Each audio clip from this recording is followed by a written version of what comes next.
Jaya Radha Madhava Kunja Bihari.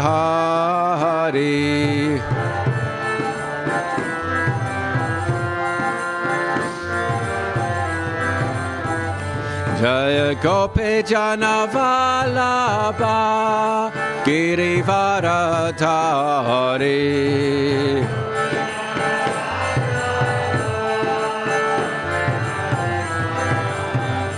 Jaya Gopi Jana Vallabha Girivaradhari.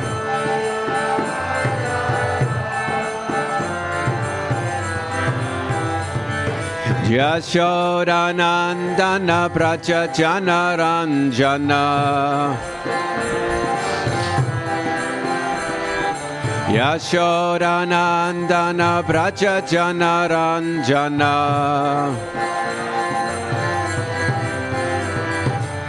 Yamuna Tiravanachari. Yamuna Tiravanachari. Jaya Radha Madhava Kunja Bihari.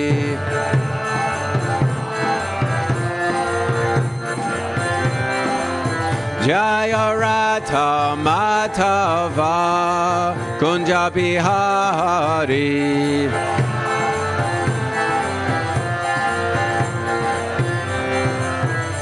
Hare Krishna, Hare Krishna, Krishna Krishna, Hare Hare, Hare Rama, Hare Rama, Rama Rama, Hare Hare.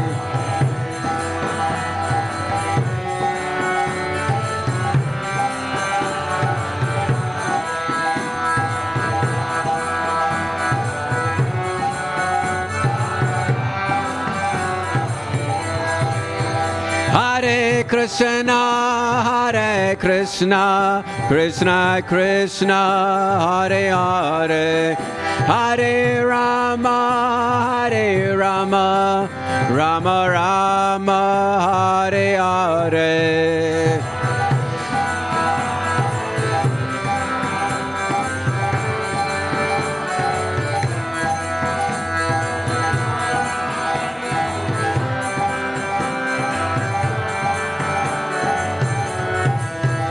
Hare Krishna, Hare Krishna, Krishna Krishna, Hare Hare, Hare Rama, Hare Rama, Rama Rama, Hare Hare.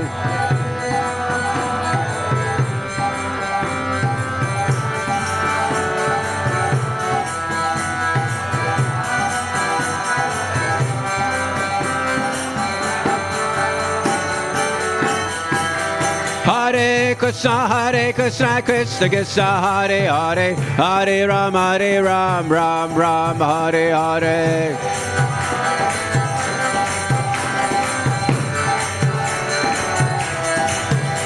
Hare Krishna, Krishna Krishna, Hare Hare, Hare Ram, Ram Ram, Hare Hare.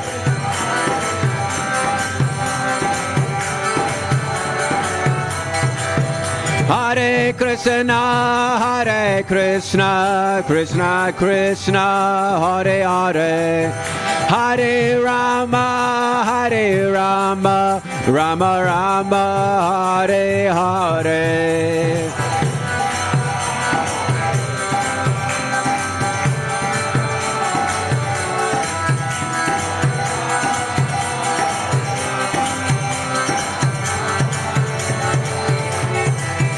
Jaya Radha Gokulananda, Radha Gokulananda, Radhe.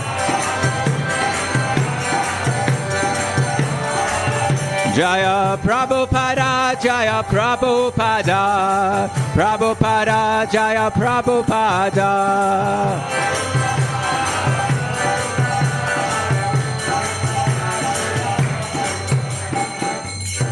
Jaya I am Vishripad Paramahansa Padavarajagacharya Astotada Sada Sri Śrimad His Divine Grace A.C. Bhaktivedanta Swami Srila Prabhupada Ki Grantharaj Śrimad Bhāgavatam Ki Samaveta Bhaktivinda Ki Nitai Gaura Premanandi.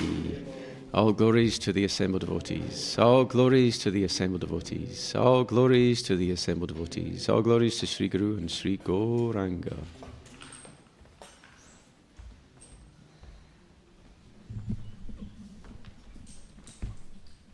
Om Namo Bhagavate Vasudevaya.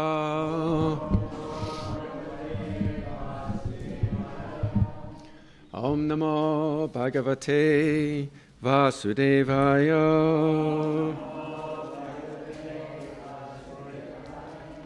Om Namo Bhagavate Vasudevaya.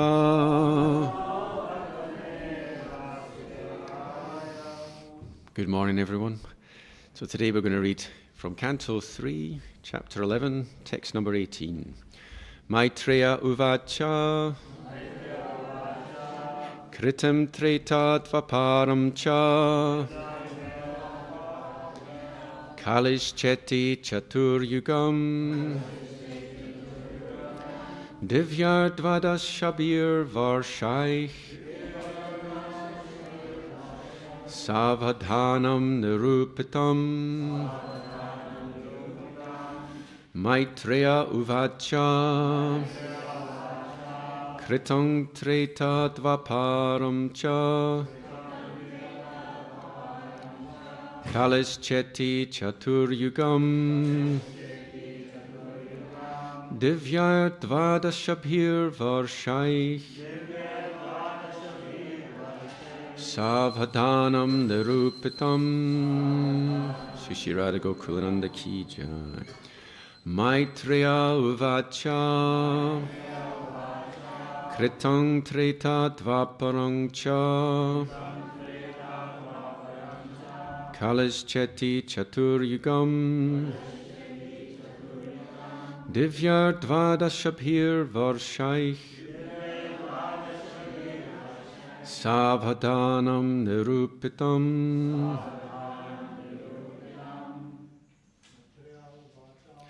Maitreya Uvacha Tritam Dvaparam Cha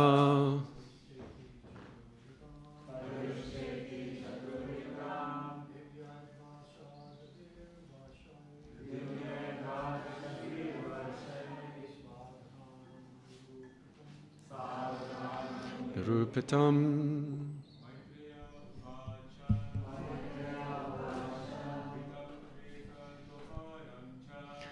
Kandretam Dvaparang Cha Kalishcheti Chatur Yugam Divyar Dvadashapir Varshaich Savadhanam Nirupitam. Ladies, Maitreya Uvacha Kritam Treta Dvaparang Cha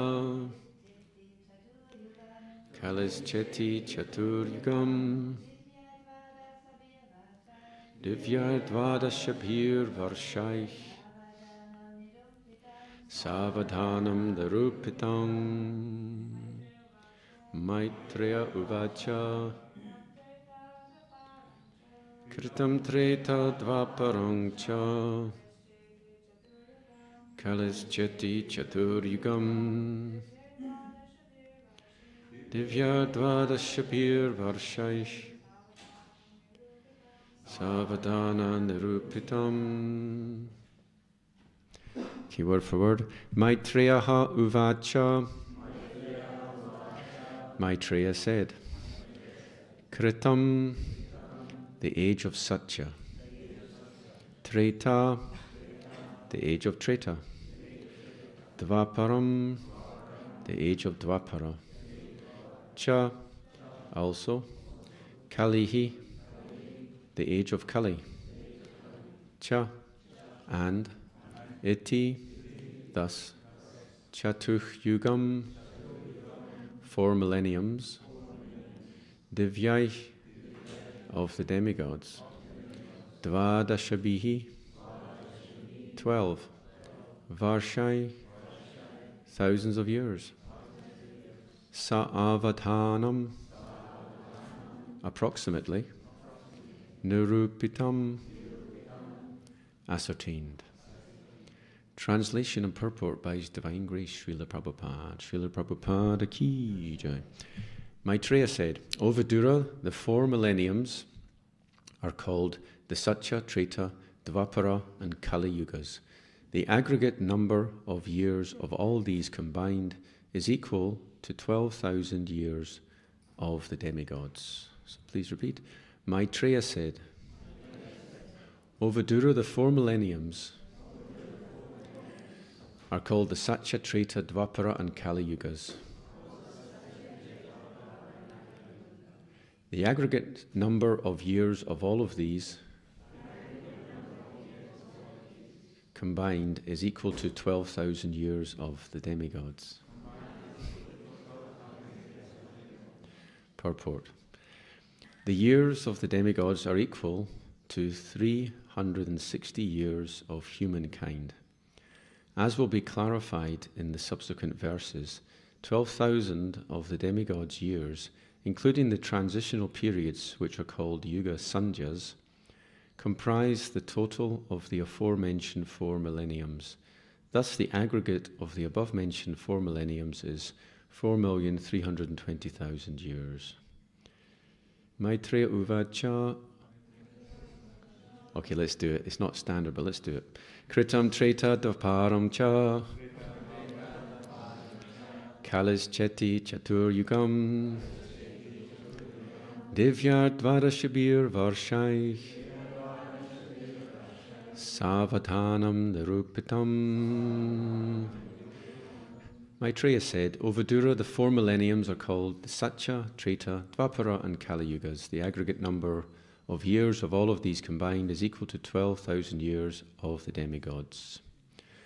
Om Jnanatimirandasya Jnananjana Salakaya Chakshurun Militam Yena Tasmai Shri Gurave Namaha Sri Chaitanya Manobhistang Stapitam Jena Bhutale Swayam Rupa Katamayam Dadati Swapadantikam Vande Hang Shri Guru Shri Yuta Padakamalang Shri Gurun Vaishnavangscha Shri Rupam Sagrajata Sahagana Raghunathan Vitangs Tang Sajivam Sadvaitam Savadutam Parijana Sahitam Krishna Chaitanya Devam Shri Radha Krishna Pada Sahagana Lalita Shri Vashakan Vitangscha Hey Krishna Karuna Sindho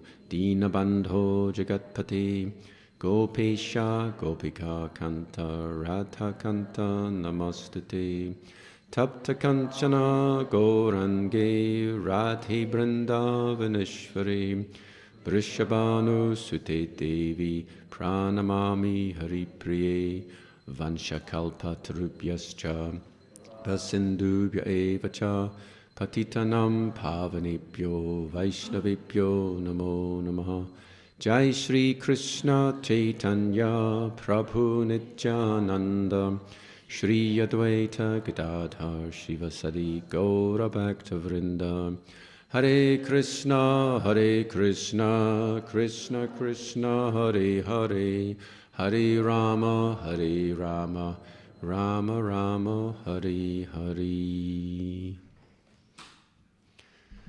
So before I speak, I request the blessings of all the assembled and all the unassembled devotees.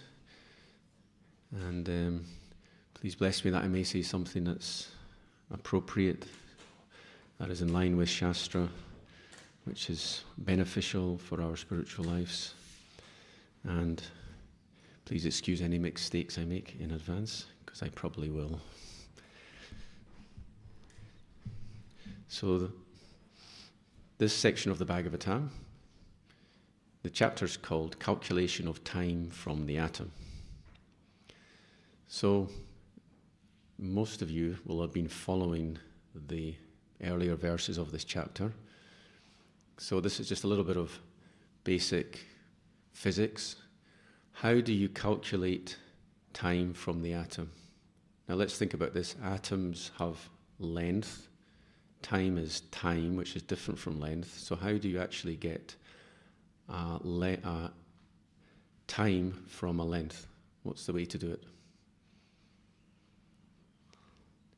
Now those that study physics, you think about it, you've got meters and you've got seconds, so you need to figure out a way to get one from one to the other. And it's to do with the sun. Speed equals distance over time, yes. Therefore, time equals distance over speed, exactly. I used to love physics. So speed is like, say, meters per second, but then if you divide by speed, the per second becomes second, you see? Switches to the top. So that's how you get time from distance. So what's the smallest length? And don't say the Planck length. That's modern science. Smallest length, according to the Vedics, is the atom. The atom is the smallest unit. What's the name for atom in Sanskrit? Okay, that's like a particle, yeah? Parama anu. So anu means small, and parama means great. That means most. It's the most small, the smallest thing. Now, when modern scientists, when they named the atom, they actually prematurely named it. They thought this is the indestructible unit.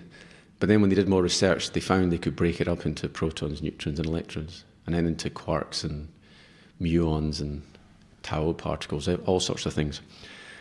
But according to the Sanskrit, according to the Vedic version, the atom is the smallest unit. And it's described, the way to get time is, they first of all take one atom, and then if you join 6 of them together, you get what's called a hexatom. That's what Prabhupada uses the term, hexatom. And then if the sun is moving in its orbit, the time it takes for the sun to travel across a hexatom, which is also known as a trasrenu, that time is called a truti. So that's the first term. Now, if I'll read the other terms. There's truti, veda, labha, nimesh, kshana, kashta, lagu, danda, prahar. Then it goes day, night, paksha. That's interesting. Prabhupada's given Sanskrit terms. Except when he gets to day, he's left it as day, and night has been left as night. But anyway, so truti is the smallest, which is 8 divided by 13,500 of a second. That's how much it's. So if you multiply that by 13,500, you'll end up with 8 seconds. So there's a lot of trutis in 1 second.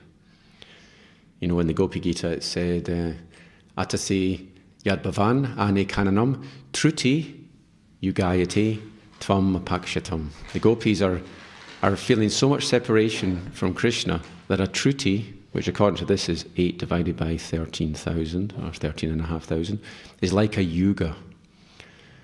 So previous speakers have been discussing how at certain times a short period of time can feel very long, and sometimes a long period can feel very short.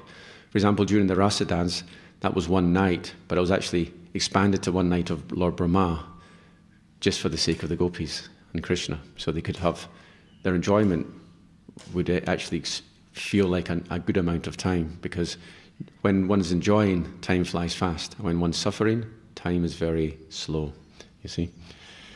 So we get truti and lava. That word we know as well. Lava matra sadhusanga sarvasiddhi hoy. According to this, lava means 8 divided by 45 seconds. So it's still less than a second. Nimesh, we know nimesh as well. That's like the blinking of an eye. Kshana, pratik kshanasva, dhanalola pasya. At every moment, the spiritual masters relishing the pastimes of Radha and Krishna.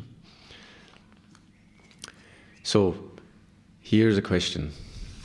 First of all, if you did the maths, let's tie this all together. It says that 360 years of humankind is a year of the demigod. Now, in the Vedic system, a year is 360 days. So if you then, that implies that 1 year of our year is 1 day of the demigods. So here's a question. Those who know a bit of astrology can maybe answer this.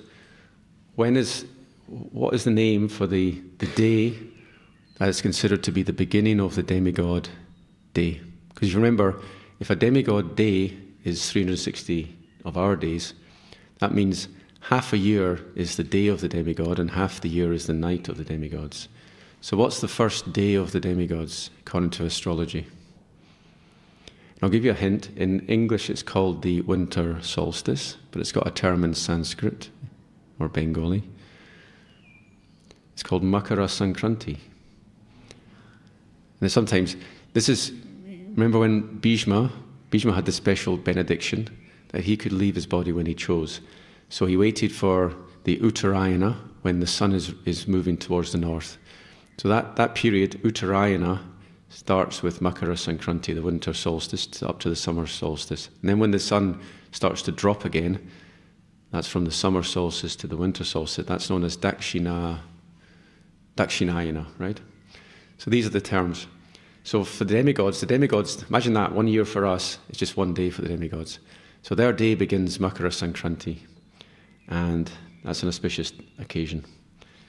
So if you multiply 360 days by 12,000, because here in the purport it says 12,000 years of the demigods, then you end up with 4,320,000 years. And that number should be familiar with you all. What does it mean? 4,320,000. How are we familiar with that number? One Chatra Yuga.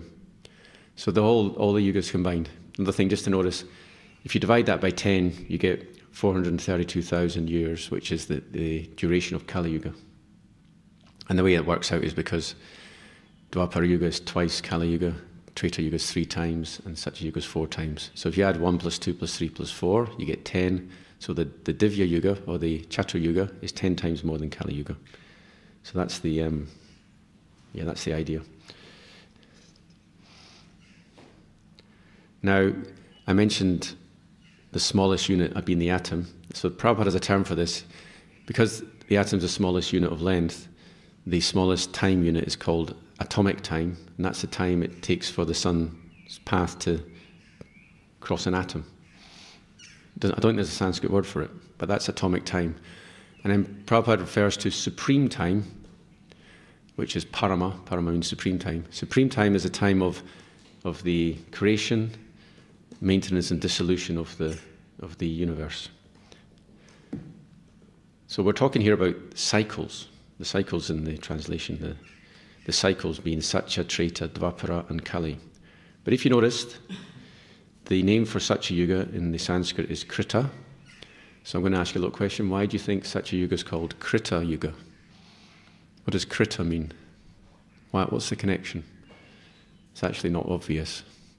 Because Krita means done. It's one of the most common words in Sanskrit. Krita means done. But what it means is well done. So in this age, things are performed well. So everything's well done in the Satya Yuga. Therefore, Satya Yuga is sometimes called Krita Yuga. And we, in the 11th canto, Kriti Yad Jayato Vishnum. In the Krita Yuga, or the Satya Yuga, there is meditation on Lord Vishnu. Tretayam Yajato Makai. In Treta Yuga, they perform sacrifices using ghee. Dvapare Paricharyayam. In Dwapara Yuga, it is predominantly deity worship as the means to please the Supreme Lord. And then Kalau Tad Hari Kirtanat. In Kali Yuga, we chant Hari Kirtan, which means a little announcement. Tomorrow, pretty much every week, a group of us are going to central London, and we sit down near Dean Street, which is near Soho Temple. The brahmacharis at Soho have a book table, and we sit down next to them, and we have a little kirtan party, and we do that for 2.5 or 3 hours. So it's really, really, really nice. So if anyone's free, you can always come tomorrow. Another announcement, as we're talking about kirtan, we do another type of kirtan after prasad today. It's going to be shorter than normal. We do our bhajans, but it'll be from 9 till 9:45 because there's going to be some temple meeting or something. Is that right? Okay, thank you. So yeah.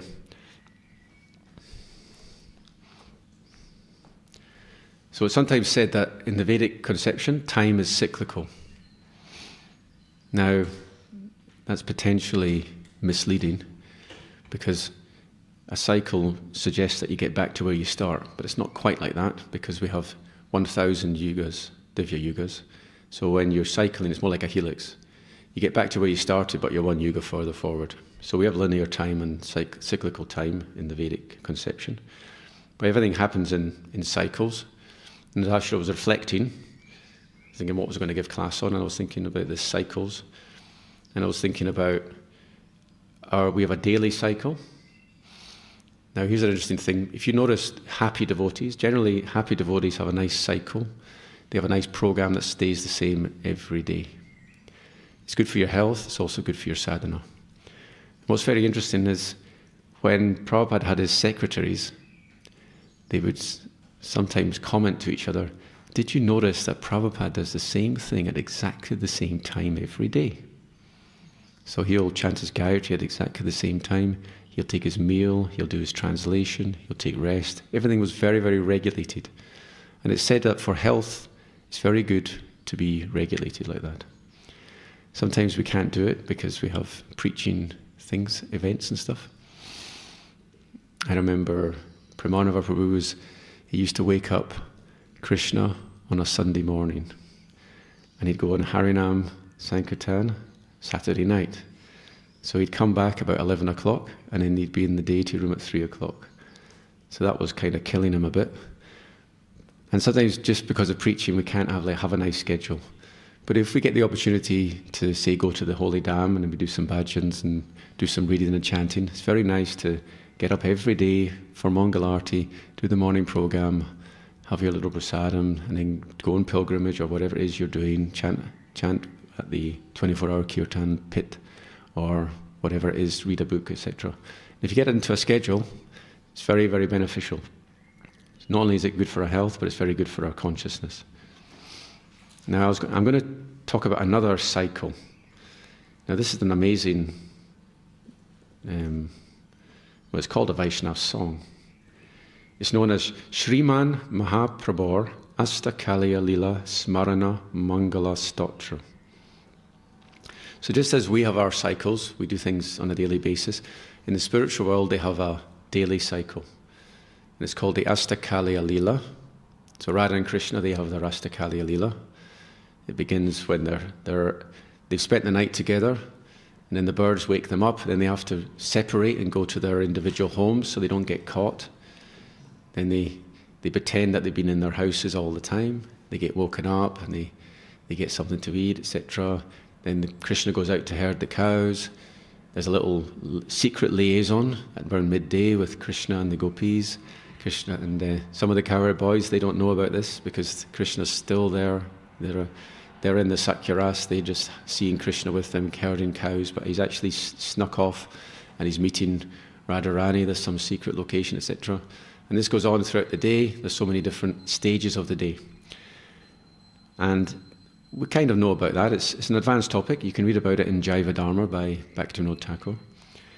But not so many people know about the Śrimad Mahaprabhur Astakaliya Lila Smarana Mangala Stotra. So this is the pastimes, or the 8 periods of Lord Gauranga's eternal Leela. Because if you remember, just as Krishna's pastimes are eternally going on in Vrindavan, in Navadvip, Gauranga's pastimes are eternally going on. And guess what? He's eternally a grihasta. Okay? So the sannyas Leela we see, very prominent in our Chaitanya Charitamrita. This is not his eternal Leela. At least I don't think so. I'm very afraid to say anything with any finality because the spiritual world is so variegated, there might be some pastime, who knows. Anyway, I'm going to read to you the Astakaliya Leela of Lord Chaitanya. Now it's quite long, but it's real nectar. And actually Vishwanath Chakravarti Thakur is the author of this. It's coming in his ecstasy. So there's actually 10 verses. First one. The glories of the Lord's daily pastimes. Devotional service to the lotus feet of Sri Gauranga is far beyond the perception of Lord Brahma, Lord Shiva, and Lord Sheshanag. and the rest, but it is continually indulged in by the Lord's own devotees, and it is always available to other souls as well. Now I will begin my description of the process of Manasi Seva, service to the Lord executed within the mind. This process is fit for continuous remembrance of the most virtuous sages. Therefore, I offer my most respectful obeisances to the eternal daily life and pastimes of the Lord born in Navadvip. Now we're going to get a summary. This is verse 2. Brief description of the daily schedule. At the end of night, before sunrise, Lord Sri Chaitanya Mahaprabhu gets up from his bed, stretches his body, talks with his wife, and washes his face. In the morning, he is massaged with oil and bathes in the celestial Ganges river, then worships Lord Vishnu. In the forenoon period, he enjoys discussing topics about Lord Krishna with his devotees during visits to their homes.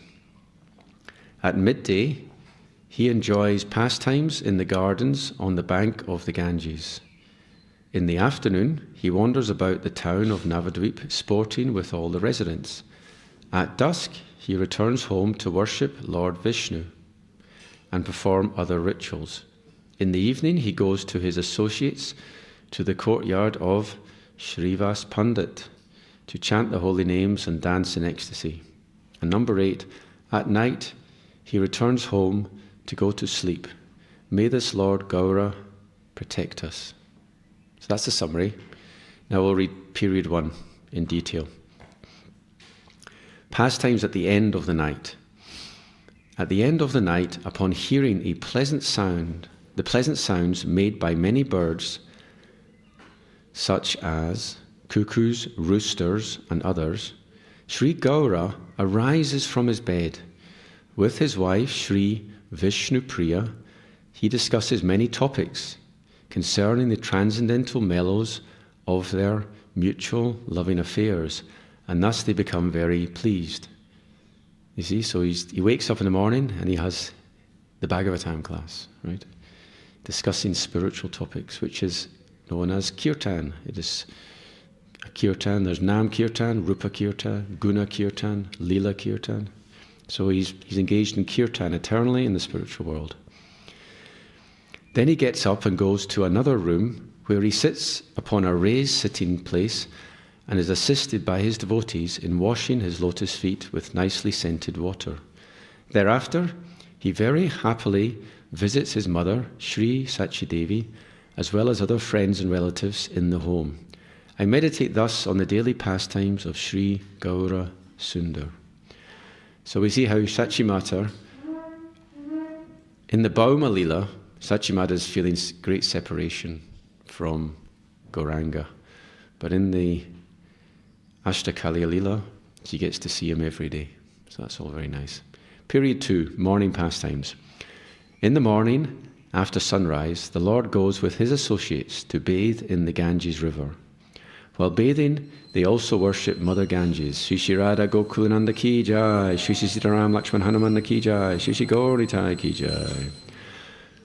While bathing, they also worship Mother Ganges by offering flowers, incense, and other presentations. After this, they come onto the bank of the river, where he is dressed with exquisite cloth and decorated with fresh flower garlands, sandalwood paste, and other ornaments.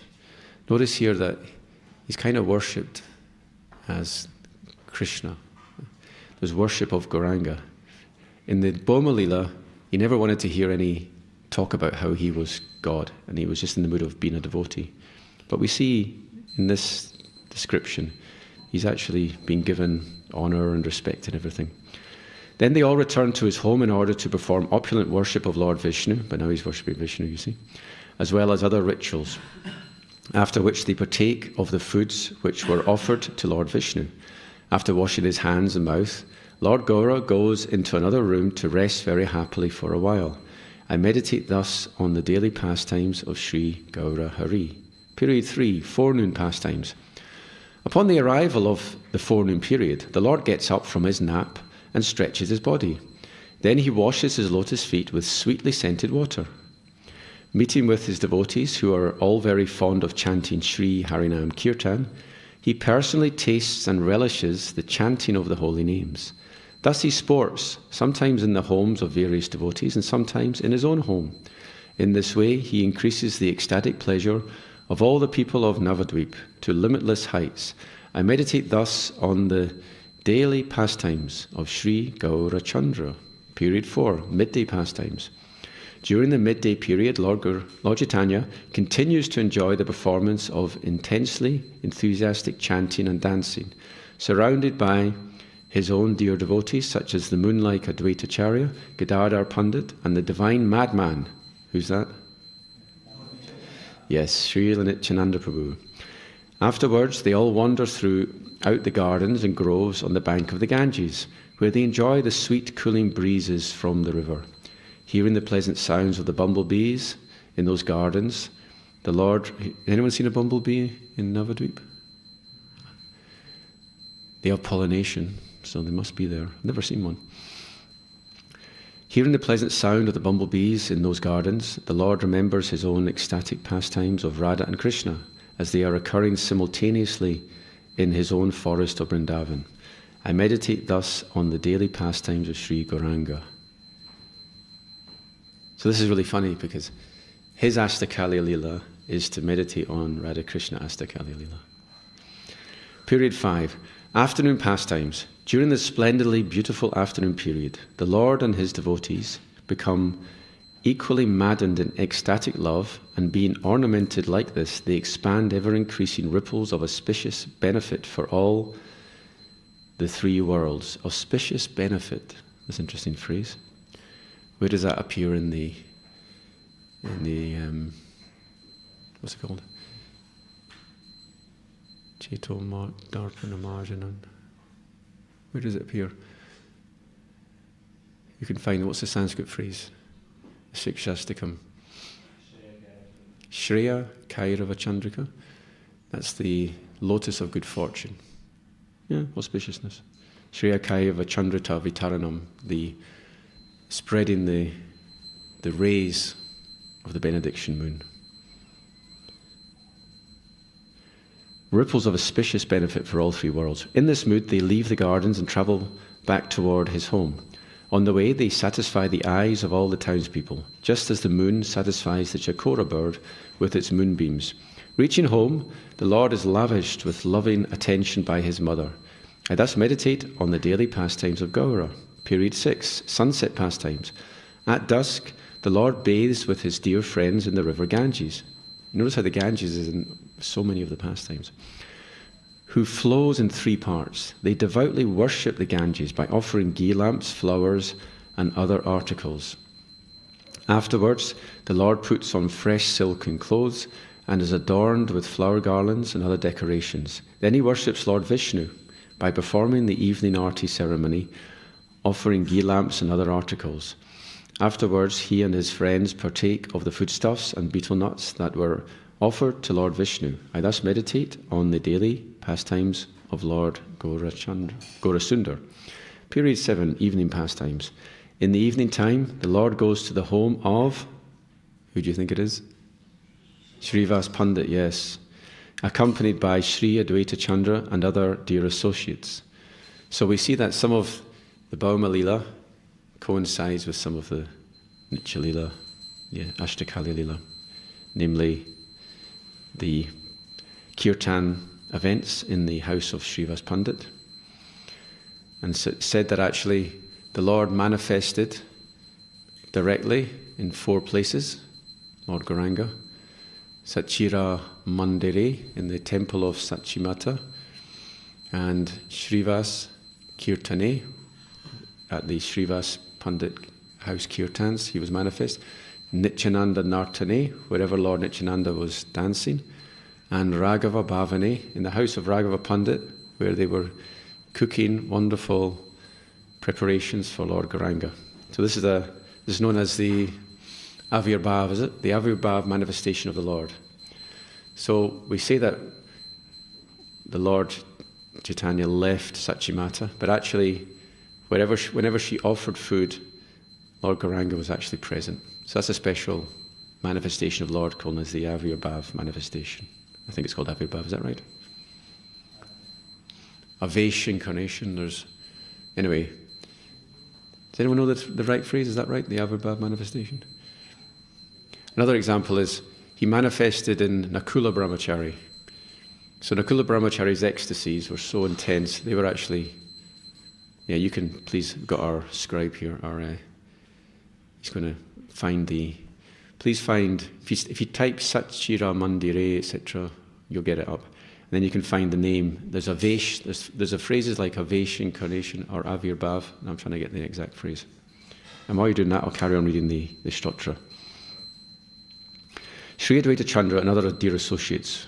This is where in the house of Srivas Pandit, accompanied by Sri Advaita and other dear associates. Meeting with multitude of devotees, he tastes and relishes the nectar of topics concerning Lord Hari, and his mind becomes most agitated with the ecstasies of pure love of Godhead.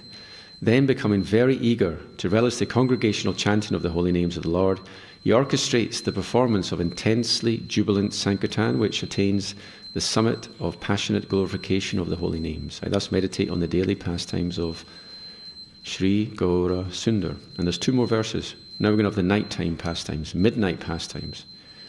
What possibly can happen at midnight? This is a mystery. Continuing well into the night, the Lord dances and dances in the courtyard of Srivas, surrounded by his most intimate devotees. His most ecstatic singing is accompanied by his devotees, who are expert in playing rhythms loudly on the mridanga drums. He wanders and dances with Sri Gadadhar Prabhu in the most astonishing way throughout the night, until just before dawn. Then he returns to his home, where he retires to his bedchamber and falls asleep with his beautiful consort. I thus meditate on the daily pastimes of Sri Gaura Nataraj. And Antachira Prabhu, have you found it yet? Try typing Satchira Mandire. Okay. If you go nearby either side, it'll talk about the 4. There are 4. Anyway.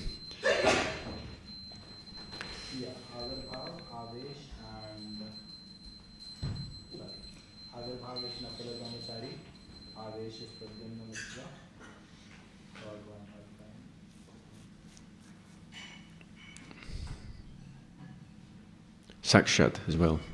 I think the same as Sakshat, so direct incarnation of the Lord. Anyway, so then the final verse. The benefit of reciting this prayer. So there's a phrase called Shruti Phala. Any text has a benefit. If you read something, you read the Bhāgavatam chapters, you'll find anyone who reads this chapter in the morning with attention or every day or whatever will become free from disease, or will become free from birth to death, or will awaken love of Godhead. There's so many. This is called the Shruti Phala. So if you take any particular, I knew a devotee. He used to read the 13th chapter of the Bhagavad Gita every day. I couldn't understand why he chose that chapter. But anyway, I don't know what the Shruti Phala is for that. But if the Shruti Phala for what we're reciting today is as follows. The benefit of reciting this prayer. Sri Gauranga, the moon of Navadvip, is manifest in his own abode during 8 periods of each day and every night. Each day and every night. His pastimes should be remembered by meditative devotees before they remember the pastimes of Sri Krishna, the moon over Gokul. If someone lovingly reads or recites the Lord's eternal daily pastimes as they are illuminated in the 10 verses of this prayer, then the Lord is immensely pleased with that person by his own merciful compassion. I thus meditate on the daily pastimes of Sri Gaurachandra. Shriman Mahaprabhu Rasta Kalya Lila Smarana Mangala Stotra Ki Jai. So hopefully the Lord is immensely pleased with us because we've recited it today. Here's a question before I end. Which branch of yoga would you just consider this chapter to be? Sankhya, yes, I would as well. Sankhya Yoga. Here's the next question. Because it's Sankhya Yoga, does that mean it's not Shuddha Bhakti? Because Sankhya Yoga means yoga with some philosophical analysis. Would you agree or not? It is Shuddha Bhakti. Thank you. And why do you say that? What's your reasoning? The conversation between Devabhuti and Kapila is Sankhya, and the Shruti for the very last word of the third canto is Shuddha Bhakti, okay. My answer would be this: Krishna Tulya Bhagavata Vibhu Sharvasraya Pratishloki Pratyakshari Nana Artakoi. That the Bhagavatam is non-different from Krishna. And in every sloka, there are newer and newer meanings. So actually, it's a subtle, how shall we say, offense almost. There's actually a word for offense in Sanskrit, avagya, which means to look down. If you look down on certain sections of the Bhagavatam, that's an offense. Actually, prati shloki prati akshari nana artahoi. Not only does every sloka have multiple meanings, but every syllable has multiple meanings. Therefore, the Bhagavatam begins, Nigama kalpataro galitam palam sukhamukha damrita drava samitam pibata bhagavatam rasamalayam ahuraho rasika bhu vibhavakaha. It begins with the instruction that we must relish this is Nigama kalpataror. It is the mature fruit of the Vedic tree. And if you think about it, Parikshit Maharaj has got 7 days left. He's not going to waste his time on something that's not pure devotional service. So it is Shankhya, yes, Shankhya. Actually, the Bhagavatam, the Bhagavad Gita says, Shankhya yoga pritagbala pravadanti napandata ekam yap yastita samyag ubayor vindate palam. What is called Shankhya, or philosophical speculation, is the same as Prabhupada translates as karma yoga, or work for Krishna. Because if you become situated well in any one of them, you'll enjoy the fruits of both. So the analogy can be given as we're climbing a mountain. There are so many ways to climb a mountain, but you all end up at the top. So it doesn't matter how you climb the mountain, you'll always end up at the top, you see. So this is Sankhya Yoga, which is Shuddha Bhakti. Not only is it Shuddha Bhakti, but it's one of the most potent angas. What are the 5 most potent angas? What's the verse in Bengali? Nam Kirtan, Bhagavat Shravan, Mathura Vasha, Sri Murtira, Shradaya Sevana. So if we chant Hare Krishna, we associate with devotees, we recite the Śrimad Bhāgavatam, we reside in a holy place like Bhaktivedanta Manor or close by, because this is also a holy dham, it's not just Vrindavan. And Sri Murtira, or Shradaya means with faith. Don't do it without faith. Worship the deities with faith. Hare Krishna. Thank you all for your time, and I've left some few minutes for comments and questions. Please excuse my inabilities. I wasn't going to give class. I was asked a few days ago to give class, and I said to Niskinchana, I'm not intelligent enough. Purport was about 2 lines, 2 sentences, and I said, I can't do it. And then he asked me a few days later, and it was another short purport, so I didn't say no twice. But anyway, any comments or questions? Hare Krishna, Prabhu. Hare Krishna. Thank you for your class. Thank you. Just the last bit that you said, that every part of the Bhagavatam is relishable. So there's bits in the Bhagavatam where they're reciting all the kings and I guess on one level everything's coming from the Lord or the pure devotee, Sukdev Goswami. So it's pure, but is there another level where depending on what stage you are, you can't really relish that in the same way that you can other bits? How do you... Yes, I personally, I'm not on the platform where I relish every part equally, so yes, some of these parts I'm thinking, okay, what's this about?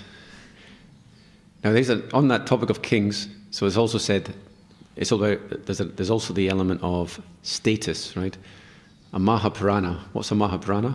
Atro sarga visargascha stanam poshanam uttaya manvantari shanukata iroda muktirashraya. For something to be called a Mahapurana, it must have 10 topics. Sarga, creation. Visarga, subcreation. Stanam, which is the planetary systems. Poshanam, nourishment. Like, for example, the Lord protects Prahlad Maharaj. Poshanam, Uttaya, creative impetus.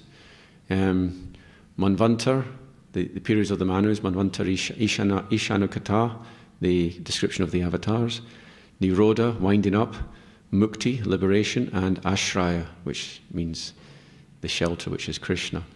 Now, if you have all these 5, that gives status to the text. So the Bhagavatam has some aspects which give it status. So having the dynasty, we have Manvantari Shanukata, we have the dynasties described, and it gives status. But also from another platform, if you're a pure devotee and you're in love with Radha and Krishna, when you read these sections, it's going to remind you of Radha and Krishna, etc. Because, for example, anything about the demigods, every demigod name is also a name of Krishna. So you're in love with Krishna, whenever you see the name of a demigod, you'll be thinking of Krishna, like that. So yeah, it must have some deep meaning. In some pundits, they can extract all these meanings and you can see patterns that exist if you go deeper and deeper into it. But yeah, and until you're on that platform, it becomes like, okay, I will serve the Bhagavatam by reading this section, but I may not particularly get so much out of it because of my own limitation like that. Haribol. Thank you. Vishal Prabhu. Hare Krishna. Hare Krishna Prabhu. So Srivas Prabhu is also in the Nitya Leela of Chaitanya Mahaprabhu. Yes. Then we also understand that he's Narad Muni. Yes. And Narad Muni, he kind of attained the position of Narad Muni through previous births. Mm-hmm. So how does it make sense that he's also in an eternal pastime when he was a jiva who attained? Yes. Okay. Siddha? Thank you. Like, how does it add up? Well, I'm not going to be able to give a definitive answer for that, but I'll give you some possible avenues. We have the example of Drona and Dara. So they did sadhana to become Nanda and Yashoda, but Nanda and Yashoda are Nityasiddha, so no one can become Nanda and Yashoda. So they can be more than one person can be in the same body. So it could be the case of, if there's a sadhana Siddha Narad Muni, he could then enter into the Nityasiddha Srivas Thakur as part and be part of him. But I really don't know the answer for that. It's a well thought out question. That was never occurred to me, that one. Anyone have any answers on that one? The eternal Leela of Narad Muni as Srivas Thakur. Hare Krishna. Hare Krishna, yes. Oh, actually, yes, we'll just work our way along. Yeah, some thoughts on Vrindavan Bihari Prabhu's question, that when such list of kings come, 2 things can be learnt. One is that these kings are glorious because their name is coming in Bhāgavatam. Mm-hmm. Our name is not there, their name is there, so it means definitely they are glorious. And secondly, such glorious kings also passed by one after the other. So this human form of life is so short, we should take to Krishna consciousness with utmost urgency. So thank you. So it gives an indication of impermanence, yeah? Thank you. It reminds me of a verse in the Bhagavatam, how Bhumi is laughing at these kings that are coming, trying to conquer the world, one after another. And from her span of life, it's just like blink of an eye. And all these conquerors are trying to conquer the world, but they're all just coming and going just like that. Thank you for the lovely class. Thank you. So mine's on the point you were explaining how the importance of having a strict structure throughout the day. But that's quite a masculine approach to things, and can be perceived as quite mechanical. How do we give breathing space then for the feminine to be animated if that is the structure to go by? Because the feminine is more intuitive, fluid, and emotional, and if we're just very strictly regimented, where does that give opportunity for the feminine energy to reside? Okay, so let's talk about the Gauranga Leela. So he's very regimented, but in each period, he's going off into all this. The kirtan is going into all these places, all these emotions are coming, so all this emotional stuff is all coming out within a certain periods of regulation, see, certain structure. So yeah, we can have both at the same time. Each period is going to have its own rasas and dynamics.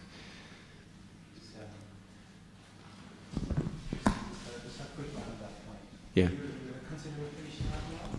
Once again? Yes, I'm. Yeah. So it's a smart way to live, to be regulated. I wish I was like that. I mean, I have the desire, but it's very difficult. Maybe because of, you know, we don't know why we are like this. We're just spontaneous, you know. But that's where the universe works. The sun comes up at certain times, it sets at certain times, and then the lunar phase, you know, everything is in order, you know, just like this, by the clock. So Prabhupada is very smart. He's in sync with the universe. And I suppose most liberated souls probably do the same thing, like similar, you know, patterns. Thank you. Yeah, Some people, they just wake up for Mangalarti automatically, just by habit. It's one of the... Yeah. Pass it over.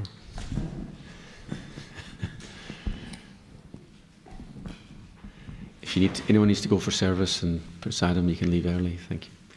Not going to keep you too long. You were talking about how each syllable of the Bhagavatam has meaning. I was remembering the glorification of Bhagavatam by Sanatana Goswami. He says, Prema Varsha Aksharayate, that from every syllable there's prema, there's love of God that flows out.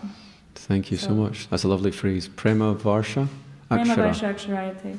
I don't remember the whole shloka, I just remember this. It's wonderful. This line. It's relevant. And yeah, so it shows how when you're on the level of devotees like Sanatana Goswami, then you can realize that there's love of Godhead flowing from you, every syllable of the Bhagavatam. It's fantastic. Thank you so much.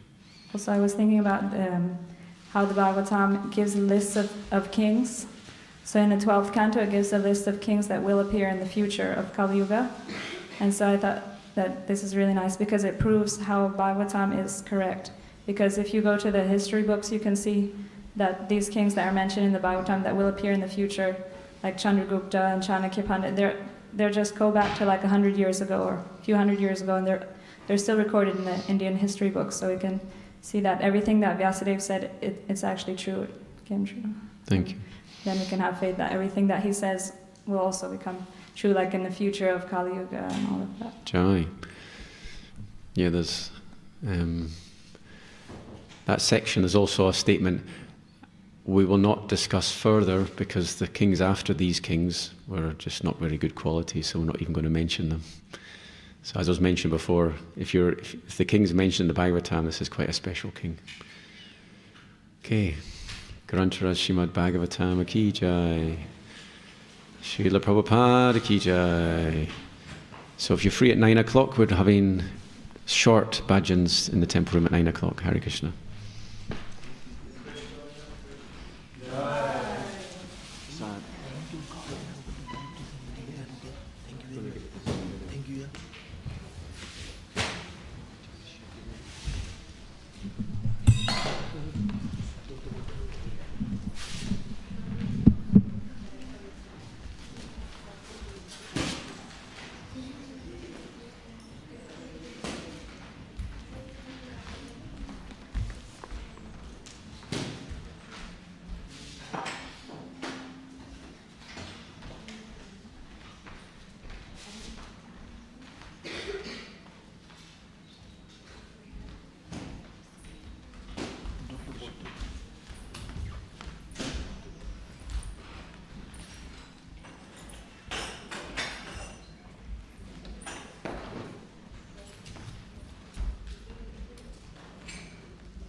Shri Krishna Chaitanya